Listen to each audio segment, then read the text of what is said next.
Review of the Nerf Demolisher 2-in-1.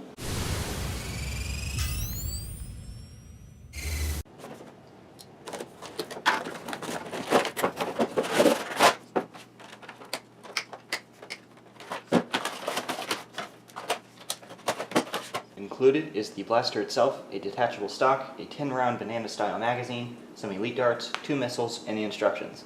The upper blaster requires batteries to function. You can, however, use this without installing the batteries, but you have to remove the battery flap and install 4 AA batteries in order to use the magazine-fed part of the blaster. Go over the external stuff, show you it firing, show you how it works, and then give you my opinion. External, starting with the front, in-strike attachment point here, 2 sling attachment points here, in-strike rail up here, in-strike rail right there, access door, iron sight, trigger, rev trigger, magazine release. The magazine is a 10-round banana-style magazine. Banana-style just means it has an arc. Up front, this gray thing is the priming handle for the missile attachment. The missile attachment's a front-loading barrel.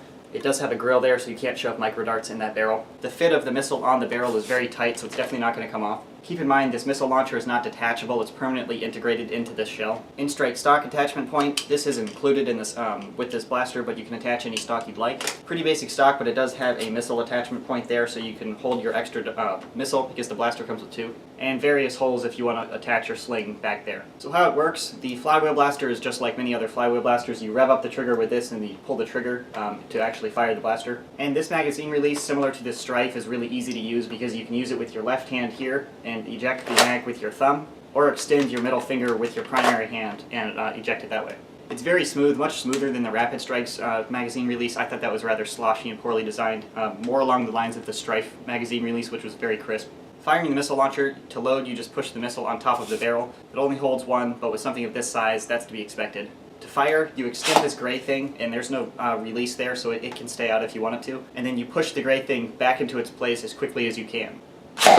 So you are manually shoving a plunger head backward in order to push the air and get the missile out. I'll show you some firing and chrono tests.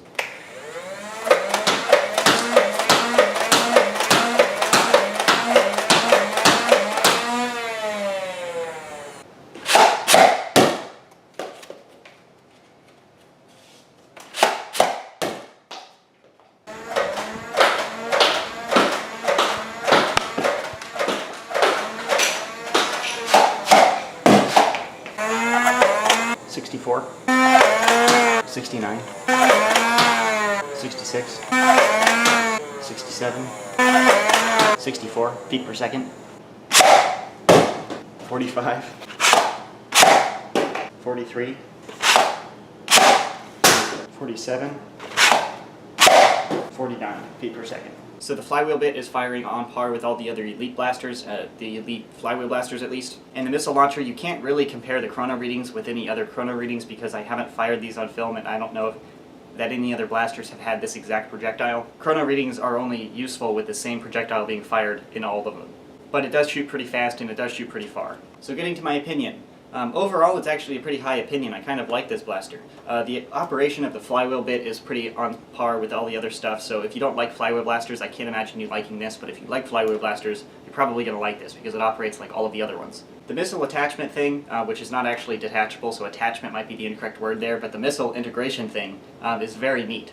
Looking at the pictures, I thought I was going to hate this blaster because this is really bulky and it just looks sort of silly in my opinion, but I actually really like it. The missile performance is pretty nice, but more importantly, it's very convenient to use because as somebody who integrates things all the time, you realize if you want an air gun or something that shoots a projectile this large, getting an air tank with a trigger and a pump is very difficult in an area like this because you run into magazines and other things like that. So this priming mech is just genius and I like it quite a lot. The biggest drawback is if you're not paying attention or you don't know how to fire it and you just very slowly release it, your range kind of stinks. You have to pull it as hard as you can to get the best performance. So springers with catches, anybody can fire it and it fires the same way every time, which is convenient and very consistent. This depends on how you pull it, so that's kind of a drawback.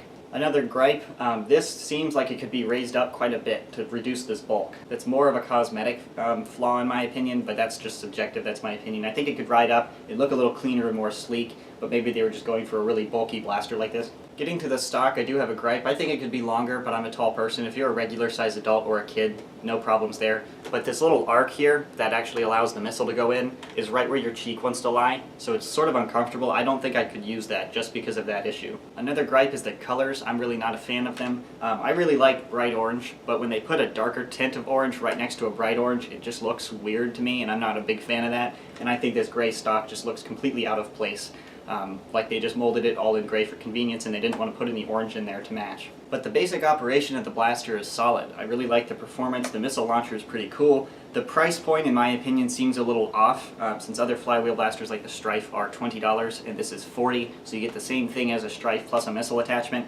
I think $30 would be more appropriate, but I guess with the stock attachment and the bulky things, it makes sense. Would I recommend this for $40? I'm not really sure. It depends on your play style. I like it and I'm happy with paying $40, although I don't know what game types I would field this missile launcher with because it sort of screws up the ergonomics holding this big bulky thing under here. And as with most integrations, if you have a drum magazine or a really bulky magazine, it's much more difficult to operate this thing. However, if you're left-handed or you have the lefty flip magazine mod, it would be very easy. Something to consider, however. So bottom line, I like it. It comes down to cosmetic opinion, whether or not you want to field something like this. There's really no good reason not to buy it if you are interested in the concept, though. So as far as recent Nerf products go, this is rather high quality, and I could actually recommend it if you want something like it. That's the review. Thanks for watching. That is kind of true, though, because you're meant to be able to pull the trigger with your middle finger or just a finger. Operating a rough cut integration is very fun to use, but it is kind of annoying when you have to prime